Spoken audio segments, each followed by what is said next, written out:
All right. Dang, man. I'm looking scraggly. Oh, man. Ashy. That's rough. What's up, guys? So, you saw the title. I tried to scale my handyman business and I failed. Epically failed. All right. I had big dreams of being a big business owner. I scaled. I hired incredibly incorrectly, and it all came crashing down. So, in today's video, I'm just going to break down exactly what made me decide to start to scale, the things that went wrong while I was trying to scale, and how I transitioned that failure into an extremely profitable and low stress handyman business. So here's the quick background. I started as a solo handyman, just me and my truck and some tools back in the beginning of 2020.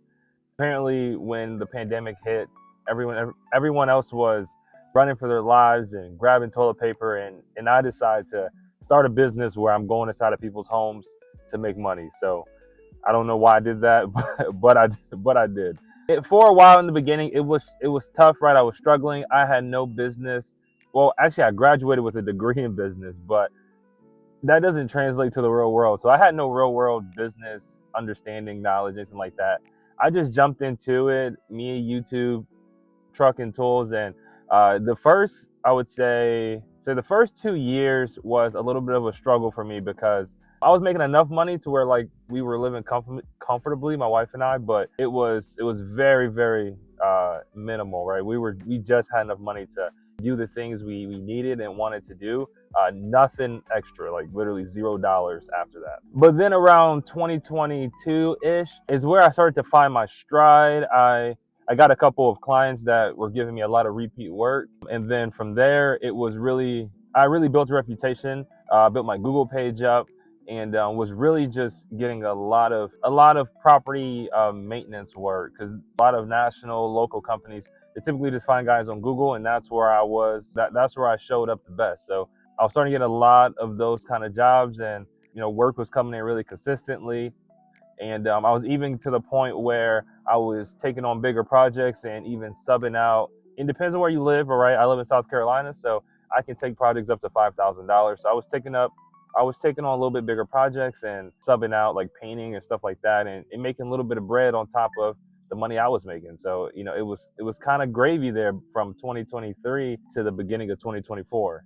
So at the end of 2023 is when no yeah. So at the end of 2023 is when my wife and I, actually, we've been married for about 5 years, and we had decided to take that next step into becoming, or trying to become, parents.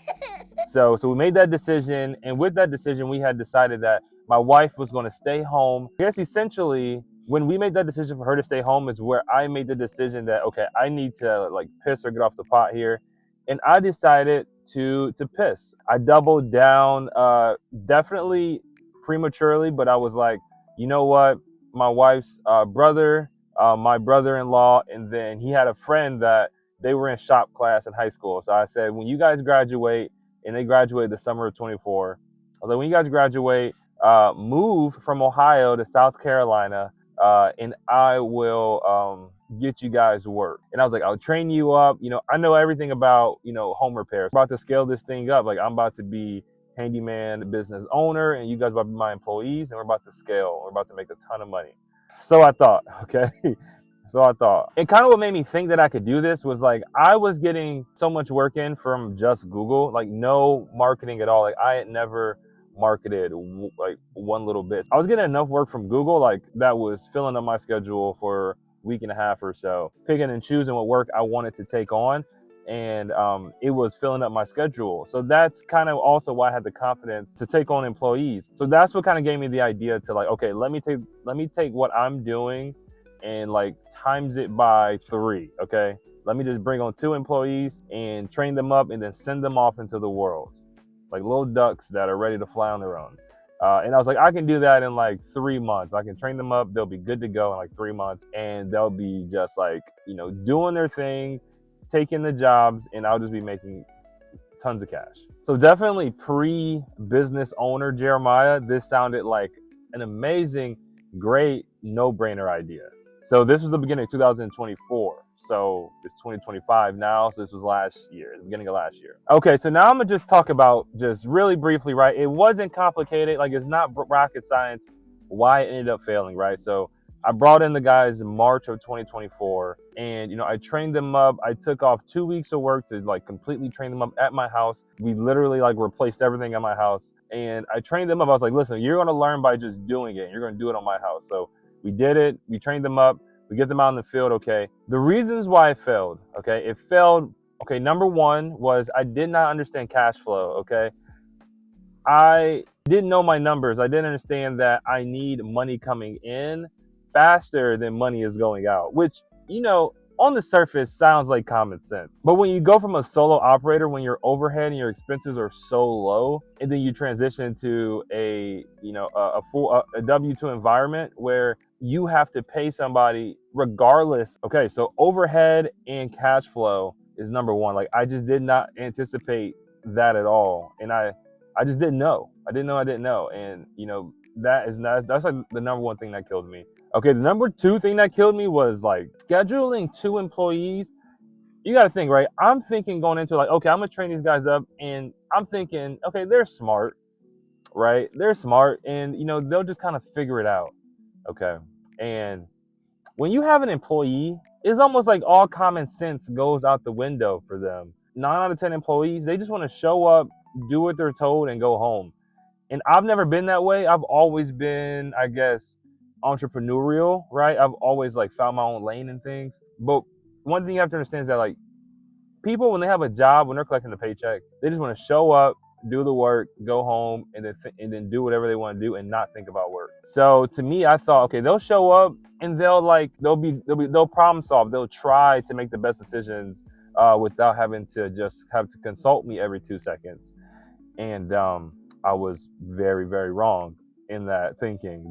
They called me literally like every 2 seconds. Like, okay, honestly, they probably call me like 3 times a day each.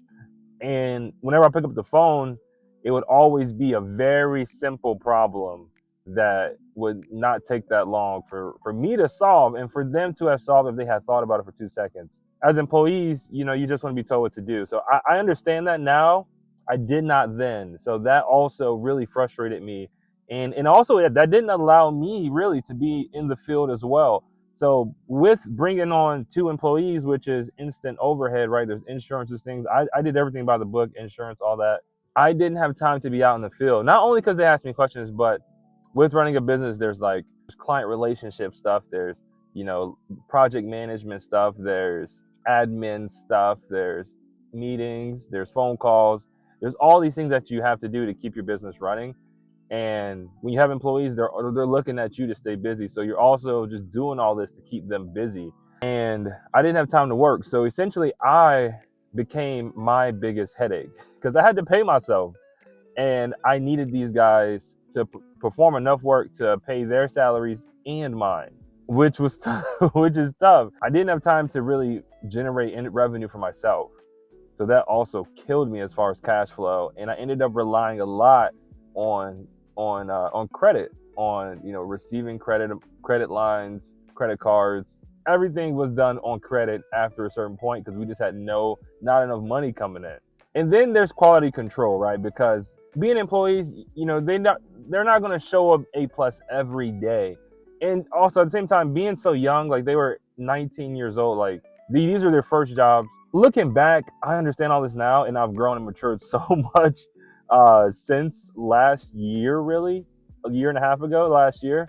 But the amount of quality control that you have to set in place, systems and procedures to reduce the amount of quality issues, callbacks, upset customers, it's a lot. Whenever you're taking on an employee, it's a lot of back end work you have to set up. And that also killed me because I didn't do a lot of it. And a lot of that just came back on me. And this was definitely the most stressful time of my life, for sure. All right, so let's talk about like how I get to where I am now. So I run the business like that with 2 employees. I let one of them go in July. This is from March to July of 2024 is the time frame here. And I'm telling you, like, this feels like the longest, like this feels like years of my life. But it was only, what is that, 4 or 5, 6 months, right? So the end of July, I let go of my brother-in-law's friend. I said, listen, bro. I said, listen, buddy, I can't, I can't support you anymore. Okay. Now, what I did do, because now he has all these skills and all this knowledge, I pretty much took him on as a student, and I just trained him up how to run his own business. And now he's doing totally fine. So that, he's doing fine. But at the time, I could not support him. So I let him go in July. And then in the September of that year is when I let go of my brother-in-law. And that was a lot tougher because obviously his sister is my wife, and then he's just a very sensitive person as well. So that one was tough, and I delayed that. And honestly, he would have been the first one to let go if he was not my brother-in-law, because he was probably 70% of the problems, and not his fault. Totally my fault for putting him in a bad position. But I let him go at the beginning of September, and then now, right, like I said earlier, I was running on credit. So now I no longer have all of this revenue coming in from 2 employees. And now I probably owe the banks somewhere in the range of like about $40,000. So now I'm solo. I need to pay my bills. I need to take care of my family because now I'm a sole provider, and I'm now $40,000 in debt. So this is like September of 2024.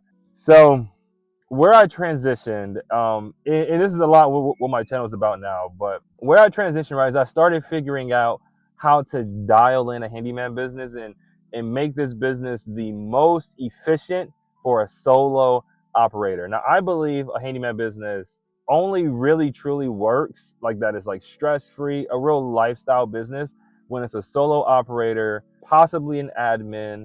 And then in today's age with a lot of AI automations, that is the most ideal way to run a handyman business. You can make a ton of money, and it's extremely low stress. But so what I did is I pivoted, right? So I pivoted. I needed to start to make a lot of money really quickly. So what I did is, over the course of a couple months, I got my bearings back, let go of a lot of business that I shouldn't been taking on, right? A lot of like net 30 stuff, a lot of net 45 clients. I started taking on everybody because I just needed to fill up my guy's schedule. But cash flow wasn't there, right? We were paying for materials and not getting paid for 30, 40, 60 days, right? So I had all of this that I was still trying to like work through, and then I could finally start to clean everything up. So now it's about January, February of this year, 2025, and I'm finally kind of in the clear. I'm still in debt. Okay. I found a niche working.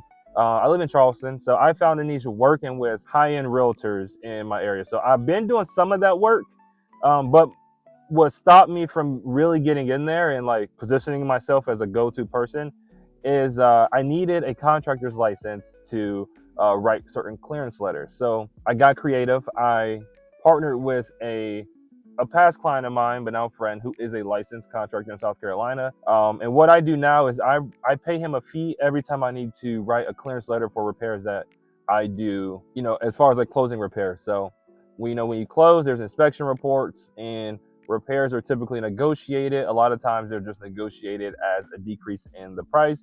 But there are some times where buyers want repairs done before they come in. So I figured out a way to consistently do 10K a month pretty easily by yourself. I found a way to position myself where there's a need for repairs and not a want. When your value really isn't understood to your customer, right? Let's say it's just a homeowner wanting to get their deck boards replaced, or just like regular handyman stuff. In their mind, they can kind of just go out and get anybody, and customer service and all these things don't really matter to them. There are homeowners where it does, especially when you get to higher end. They're just harder to reach without, understanding how to market to them. I figured that out as well. But, for me in my business and kind of my connections with a contractor, that worked out best for me to quickly start making a lot of money in home repair. But yeah, guys, that's my story. Now, what is today? Today is what's today? November 18th, 2025. And now I'm in a great place, and I mainly just manage project management and sales. But I could be doing this just with me in the truck. But I got a lot of debt to pay. So I need to scale a little bit past that.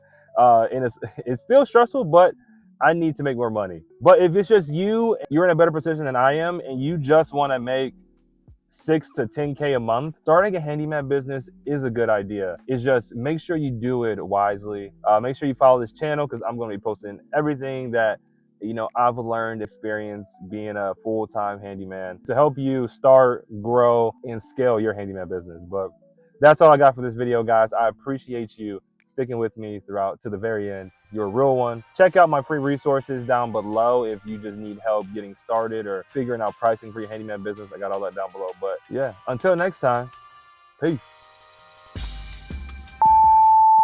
Me in a red Ford F or me re. Oh, brother, this guy stinks! So